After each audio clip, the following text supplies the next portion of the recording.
Ah! Oh. Okay, whose stupid idea was it to film parts of this report with my feet in the waters of Lake Zurich? Oh, God! Twice. Of course, I've just been told where the water in this lake comes from. Blooming glaciers, don't it? You know, if you leave them in there long enough, they become numb and you don't feel it anymore. Now, the person making a whole lot less fuss than me here is Julia Bislin, one of the team representing the star of the show, this underwater drone. We started off in the search and rescue space. And we're search and rescue and then also ammunition detection and retrieval. So we mainly started for the Swiss police departments and the Swiss military. Hence, we created something that would work well in Swiss waters, in particular rivers. So that's why our robot is built in a way that it can withstand strong currents. Yes, just as aerial drones can hold their position in strong winds, this one can stay very still even when the water around it is rushing past at 3 knots. And today, I get to see the latest upgrade to its low-drag shell and AI-powered control software that adjusts its motors to counter the turbulence. Tethys 1 is the newest version of this drone. It's pretty nippy, can travel at about 4 knots, and it has onboard cameras, but because the water is often far too murky to see what you're doing, it also has sonar, which it uses to build up what's called a 3D point cloud of the area.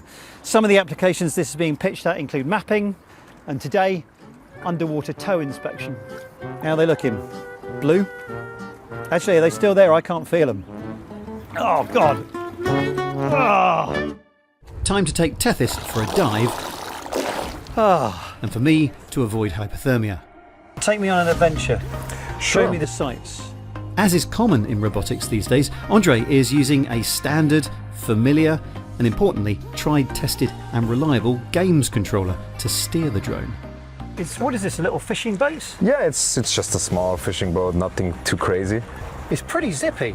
It goes pretty fast. It's not that slow, yeah, definitely. Yeah, I can't keep up, and I was swimming 7 years of my life, nearly professionally. I can't keep up with this. You can believe that, can't you? Yeah, You can believe he was a nearly professional swimmer. Look at him, well, honestly. Tethys 1 can dive to 300 metres, and it sends live pictures and receives steering commands through a 1.5 kilometre long cable. But it can also operate without the cable, driving autonomously and avoiding obstacles and mapping its own area, which is no mean feat, given that, unlike airborne drones, it can't see GPS satellites from underwater. So our drone is able to map and localize at the same time. So when the drone sees like new fields that it has never seen before, it can generate a map, and then when the robot returns to that position, it can recognize that it has been there and then fuse all the information together.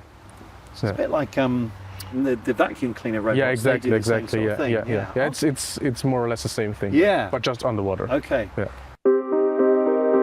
This ability to map an area, to see in poor visibility by using sonar as well as normal cameras, plus the option to fit various grippers and tools, will allow the company to target industries operating in tricky environments. In the future, the drone may be inspecting offshore wind turbines, oil and gas pipelines, communication cables, and maybe even the hulls of ships.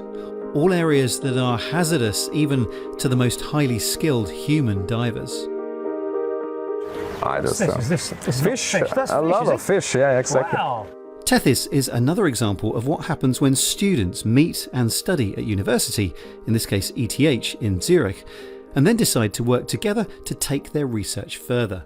Who knows what discoveries await this little robot?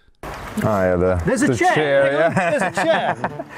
I mean, it's for I sure tell you what, I cozy. often see the occasional wild shopping trolley in a lake, Yeah. but I yeah. rarely see a chair.